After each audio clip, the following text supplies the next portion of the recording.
ਸਾਰੇ ਦਰਸ਼ਕਾਂ ਦਾ ਬਹੁਤ ਬਹੁਤ ਸਵਾਗਤ ਜਿਹੜੇ ਸਾਡੇ ਪ੍ਰੋਗਰਾਮ ਨੂੰ ਦੇਖ ਰਹੇ ਨੇ। ਮੈਂ ਤੁਹਾਡਾ ਦੋਸਤ ਕੁਲਦੀਪ ਹਾਜ਼ਰ ਹਾਂ। ਅੱਜ ਜਿਹੜੇ ਮਾਹਿਰ ਕੰਸਲਟੈਂਟਸ ਜਿਹੜੇ ਐਕਸਪਰਟਸ ਨੂੰ ਸੱਦਾ ਦਿੱਤਾ ਗਿਆ ਵੈਸਟਰਨ ਓਵਰਸੀਜ਼ ਤੋਂ ਪ੍ਰਦੀਪ ਬਾਲਿਆਨ ਜੀ ਨੇ, ਸੋ ਅਗਲੇ 20-25 ਮਿੰਟ ਉਹ ਸਾਡੇ ਨਾਲ ਰਹਿਣਗੇ। ਵਿਦਿਆਰਥੀ ਜਿਹੜੇ ਪੜ੍ਹਨ ਦੇ ਲਈ ਵਿਦੇਸ਼ ਜਾਣਾ ਚਾਹੁੰਦੇ ਨੇ ਉਹਨਾਂ ਦੇ ਲਈ ਖਾਸ ਪ੍ਰੋਗਰਾਮ ਜਿਹੜਾ ਲੈ ਕੇ ਆਉਂਦੇ ਆ।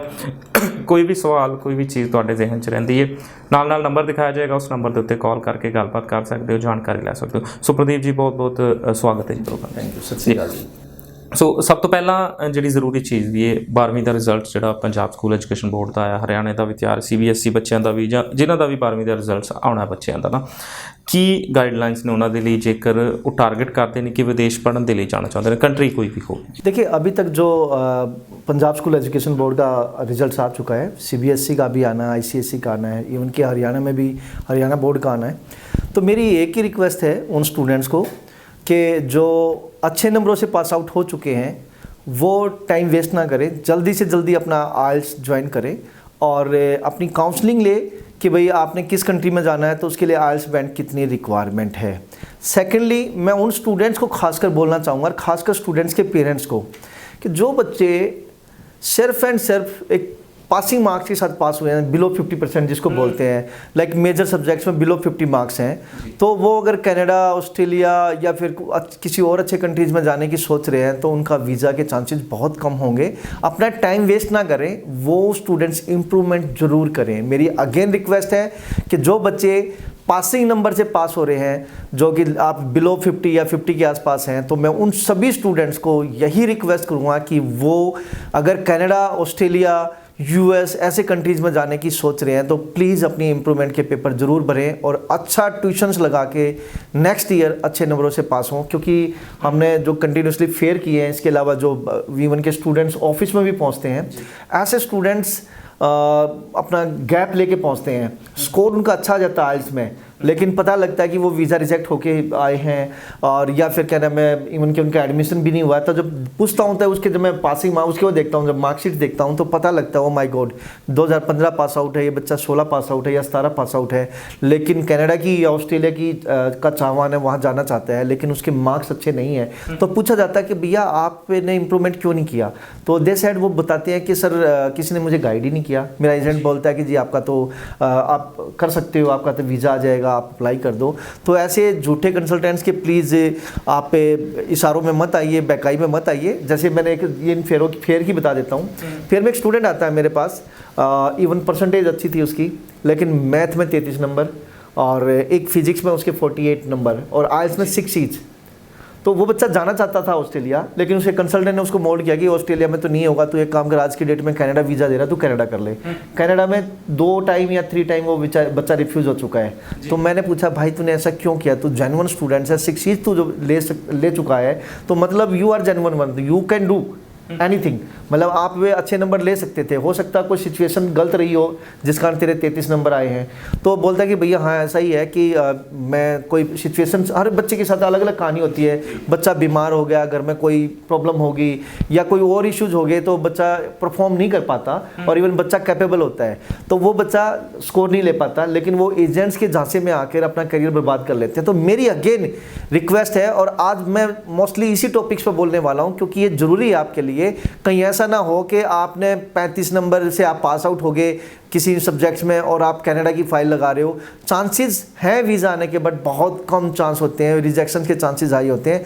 तो मेरी हम्बल रिक्वेस्ट है आप सभी से कि ओवरऑल परसेंटेज आपकी अबव 60 होनी चाहिए, प्लस में जो मेजर सब्जेक्ट्स हैं उसमें भी आप 60 एंड अबव लेके आओगे तो it will be more better. Otherwise 55% से तो नीचे रहने ही नहीं चाहिए। अगर आपके मार्क्स आते हैं 38%, 40%, बिलो 48, बिलो 40, 50, 48 हो गए, 49 हो गए, तो मेरी आपसे रिक्वेस्ट है जिस 20 सब्जेक्ट्स में आपके इस टाइप से मार्क्स आ रहे हैं तो प्लीज़ उन सब्जेक्ट्स में इंप्रूवमेंट करिए।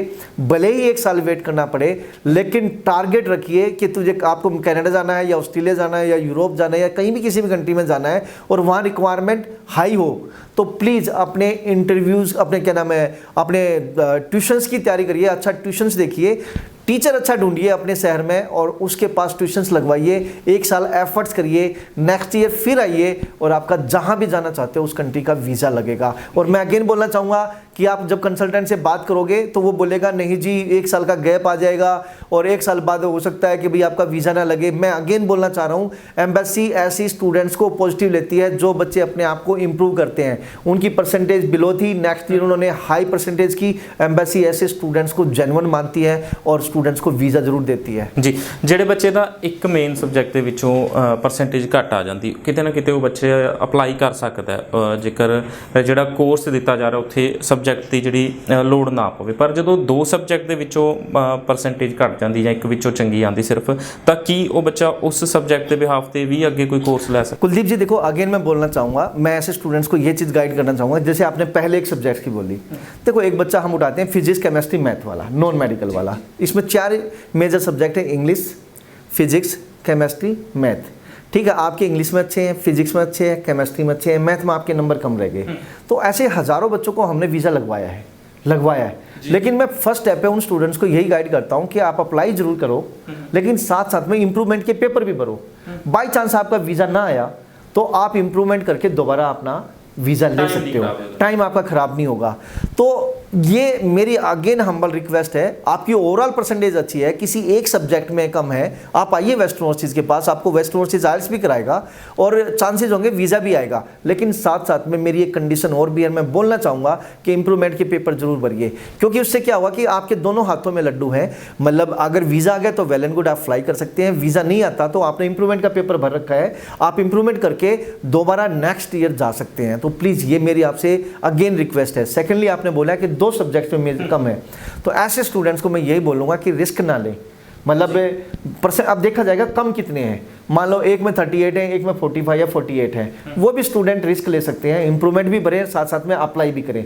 लेकिन again being a family member मैं आपको सिर्फ यही सजेस्ट करूंगा कि इंप्रूवमेंट साथ लेके चलें। हाँ, तीसरी कंडीशन यही है कि पहले में भी 35 है और दूसरे में भी 35-38 नंबर है, तो वो रिस्क ना लें, वो प्लीज़ अपना इंप्रूवमेंट जरूर दें। जी, काफ़ी इस तरह के पेरेंट्स, ये मैं बात कर रहा हूँ कनाडा की, बात कर रहा हूँ ऑस्ट्रेलिया की, लेकिन ऐसे स्टूडेंट्स यूरोप में जा सकते हैं, यूरोप में अगर जाना चाहें, ऐसे स्टूडेंट न्यूजीलैंड जा सकते हैं अगर न्यूजीलैंड जाना चाहें। लेकिन 2 मेजर कंट्री हैं जो कनाडा और ऑस्ट्रेलिया, इसमें मेजर सब्जेक्ट्स काउंटेबल होते हैं, मेजर सब्जेक्ट्स देखा जाता है और मेजर सब्जेक्ट्स के हिसाब से ही बच्चे का वीज़ा लगता है। जी, कुछ पेरेंट्स इस तरह के भी ने जिन्हों के बच्चे हजे 10th करके निकले ने, वो पूछते हैं कि +1 +2 ਦੇ ਵਿੱਚ सब्जेक्ट ਕਿਹੜੇ ਲਏ ਜਾਣ, स्ट्रीम ਕਿਹੜੀ ਚੂਜ਼ ਕੀਤੀ ਜਾਏ ਕਿ ਜਿਹੜੇ ਅਬਰੋਡ ਜਾਣਾ ਚਾਹੁੰਦੇ गुड क्वेश्चन। देखिए दोस्तों, मैं यही चीज़ बोलना चाहूँगा कि जो स्टूडेंट्स, आपका बेटा बेटी जिन्होंने अभी 10th की है, उसने 11th में एडमिशन लेना है, क्योंकि 11th ही एक तरह से बेसिक स्टेप्स होता है, उसके बाद 12th में वही सब्जेक्ट्स रहते हैं और उसके बाद फिर बच्चा आगे क्या फर्दर अपना हायर एजुकेशन क्या कर सकता है, चाहे डिप्लोमा है चाहे बैचलर्स है। आपने ये देखना कि आपके बच्चे का इंटरेस्ट किधर है। फर्स्ट थिंग, बच्चे का इंटरेस्ट मेडिकल में है तो मेडिकल की तरफ जाइए, बच्चे का इंटरेस्ट नॉन मेडिकल की तरफ है नॉन मेडिकल चाहिए, बच्चे का इंटरेस्ट कॉमर्स की तरफ है तो कॉमर्स की तरफ जाइए। लेकिन हाँ, रिक्वेस्ट है कि 8 सब्जेक्ट्स में बच्चों को कम से कम डालिए।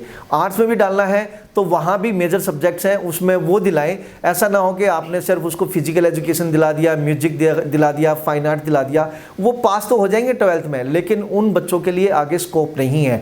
तो मैं अगेन रिक्वेस्ट करूँगा कि बच्चे के इंटरेस्ट के हिसाब से चलिए, नॉन मेडिकल जिसमें फिजिक्स केमिस्ट्री मैथ होता है, मेडिकल जिसमें फिजिक्स केमिस्ट्री बायो होता है, या फिर कॉमर्स में जैसे आपको अकाउंट्स, इकोनॉमिक्स और बिजनेस स्टडीज़। तो इन 3 स्ट्रीम की तरफ ज़्यादा जाइए, क्योंकि आगे टेक्निकल एजुकेशन जो होती हैं उन्हीं में, मतलब जैसे कॉमर्स वाला बच्चा आगे BBA कर सकता है, या फिर बिजनेस मैनेजमेंट का डिप्लोमा कर सकता है या बैचलर कर सकता है, या फिर मेजर सब्जेक्ट्स को उठा के अकाउंटिंग, फाइनेंस, मार्केटिंग में जा सकता है। उसी तरफ से नॉन मेडिकल वाला बच्चा इंजीनियरिंग फील्ड में जा सकता है, IT, electrical, mechanical, civil, petroleum. और जो बच्चा मेडिकल वाला होता है वो आगे क्या नाम है, नर्सिंग कर सकता है, हेल्थ साइंस के कोर्सेज कर सकता है, पैरालीगल और भी कोर्सेज हैं जो अपना MBBS से रिलेटेड भी है, लेकिन वो कम है, MBBS से रिलेटेड बहुत मतलब एक तरह से महंगे हैं, लेकिन वो कोर्स भी कर सकता है। तो देखना आपने ये है कि आपके बच्चे का इंटरेस्ट किधर है। एक रिक्वेस्ट और है पेरेंट्स को, प्लीज़ वो अपने बच्चों पे बर्डन ना डालें कि नहीं मैं तो आपको नॉन मेडिकल ही दिलाऊंगा और नॉन मेडिकल में आपको पास होना होगा, या फिर आप ये कहो कि नहीं जी आपने तो मेडिकल ही लेनी है। इस तरह से अगर आप बच्चे को 11th में डाल देंगे, पता लगा कि वो बच्चा 11th में फेल हो गया या उसका कंपार्टमेंट आ गया, फिर आप उसकी स्ट्रीम चेंज करा रहे हो। सपोज करो आपने नॉन मेडिकल में डाला फिजिक्स केमिस्ट्री मैथ को लेके, और बच्चा परफॉर्म अच्छे तरीके से नहीं कर पाया, बच्चा बोलता है नहीं मेरे से नहीं चलेगी, बट आपने ज़बरदस्ती करके उसको चलाने की कोशिश कर रहे हो। वहाँ पे जब 11th में उसका रिजल्ट आएगा पुअर रहेगा, फिर आप उसको 12th में अगर इन्हीं सब्जेक्ट के साथ आगे प्रोसीड करते हो तो चांसेस कम होते हैं उस बच्चे के पास होने के, क्योंकि उसका इंटरेस्ट ही नहीं है। फिर आप उसको किधर डालोगे? मेडिकल अगेन बहुत टफ है। क्या किस तरफ डालोगे? कॉमर्स में अब 11th में जो उसके बेसिक स्टेप्स थे वो क्लियर नहीं हुए, डेबिट क्रेडिट ही उसको समझ नहीं आया, तो वो 12th में अच्छा परफॉर्म नहीं कर पाएगा। तो आपने देखना यही है कि 11th में जब आपने डाला है 15 दिन 20 दिन महीना 2 महीना बच्चे को टेस्ट करो, टीचर से मिलो और पूछो कि मेरा बेटा या बेटी परफॉर्म कर पा रहा है नहीं कर पा रहा। अगर अच्छा परफॉर्म कर पा रहा है तो उसको प्रोसीड कर दो, अगर नहीं कर पा रहा तो प्लीज़ उसको इजी सब्जेक्ट दिलाओ। इजी सब्जेक्ट का मतलब मेडिकल अगर नहीं चला पा रहा नॉन मेडिकल दिला दो, नॉन मेडिकल नहीं चला पा रहा कॉमर्स दिला दो। आर्ट में मत डालिए, आर्ट में डालते हो तो फिर कहीं ना कहीं प्रॉब्लम आती है। और हाँ, जिस बच्चे को आपने एक चीज़ और भी देखनी है कि आपने सपोज करो बच्चे को आर्ट्स में डाल दिया, तो आर्ट्स में डाल दिया और आपने महीने 2 महीने 3 महीने बाद आप सोचते हो कि मैं इसको सब्जेक्ट चेंज करा दूं, तो आप उसको कॉमर्स में नहीं डाल सकते, आप उसको नॉन मेडिकल में नहीं डाल सकते, आप उसको मेडिकल में नहीं डाल सकते। कहीं ना कहीं कॉलेज के रूल होते हैं कि आर्ट वाला बच्चा इन स्ट्रीम में नहीं जा सकता, बट दूसरे जो नॉन मेडिकल मेडिकल वाले बच्चे अपना स्ट्रीम चेंज करके दूसरी स्ट्रीम में जा सकते हैं। तो प्लीज़ इस चीज़ का आपने ध्यान रखना है। अगर इन चीज़ों के लिए भी आपको काउंसलिंग लेनी है तो एक बार आप आ सकते हैं, जो भी मेरा नियरेस्ट ब्रांच है, चाहे अमृतसर है, चाहे जलंधर या फिर चंडीगढ़, अंबाला, कुरुक्षेत्र, सोनीपत, जो भी नियरेस्ट ब्रांच है, आप आइए, बैठ के चाय पियेंगे और डिस्कस करेंगे कि आपका बेटा या बेटी आगे क्या कर सकता है। ਸਮਾਂ ਖਤਮ ਹੋਣ ਕਰਕੇ ਗੱਲਬਾਤ ਨੂੰ ਅੱਗੇ ਨਹੀਂ ਵਧਾ ਸਕਾਂਗੇ। ਸ਼ੁਕਰੀਆ ਧੰਨਵਾਦ ਸਰ। Thank you. ਧੰਨਵਾਦ ਸਾਰੇ ਦਰਸ਼ਕਾਂ ਦਾ ਜਿਹੜੇ ਲਗਾਤਾਰ ਪ੍ਰੋਗਰਾਮ ਨੂੰ ਦੇਖਦੇ ਨੇ। ਕੋਈ ਵੀ ਗੱਲਬਾਤ ਕਰਨਾ ਚਾਹੁੰਦੇ ਹੋ ਵੈਸਟਰਨ ਓਵਰਸੀਜ਼ ਨਾਲ ਸਿੱਧਾ ਕੰਟੈਕਟ ਕਰ ਸਕਦੇ ਹੋ। ਫੇਸਬੁੱਕ ਪੇਜ ਵੈਸਟਰਨ ਓਵਰਸੀਜ਼ 172 ਉਸ ਜ਼ਰੀਏ ਵੀ ਜੁੜ ਸਕਦੇ ਹੋ। ਮੈਨੂੰ ਦਿਓ ਆਗਿਆ, ਸਤਿ ਸ਼੍ਰੀ ਅਕਾਲ।